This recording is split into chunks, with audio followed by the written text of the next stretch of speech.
Kung maupo daw sa pwesto etong si Sara Duterte, sigurado daw na tayo ay magiging North Korea, yung style ng ating ng ating bansa. Magiging failed state ang ating bansa na katulad nga ng North Korea. Yun yung masaklap.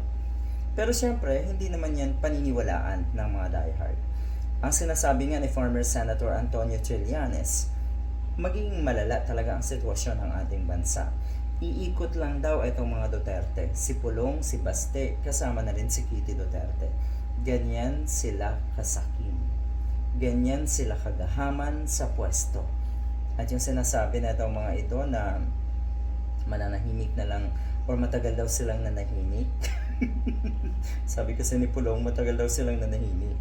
At ngayon daw na sila ay ginagalaw na ng kung sino man ang tinutukoy niya, hindi na daw sila or kakagat na daw sila. Matagal na kayong ginalaw. Kaya nga, or matagal na kayong pinatulan ng ating batas. Matagal nang gustong ituwid ng ating gobyerno, ng ating batas, ang mga binaluktot niyo. At yun, nagsisimula na nga, nakakulong na nga si Digong. Susunod na nga mai-impeach si Sara Duterte at yung mga kaalyado niyo, mga nagtatago.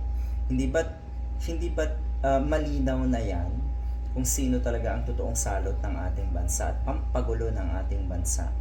Ayon kay political analyst Ronald Llamas, yung sinasabi daw ng mga ambassadors na kung makabalik sa mataas na posisyon ang pamilyang Duterte, maaaring ituring ang bansa bilang failed state, lalo na kung makahatulan si dating Pangulong Duterte.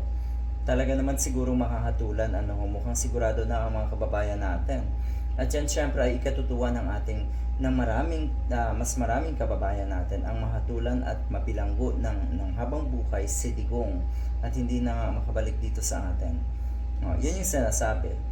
Posibleng may isang malakas na kandidato na ilalaban kay Sara Duterte at susuportahan siya ng iba pang posibleng kandidato dahil nga sa kanilang or para maligtas ang ating bayan. So totoo na ang dapat talaga na mawala sa ating gobyerno, sa mga pwesto sa gobyerno ay ang mga Duterte.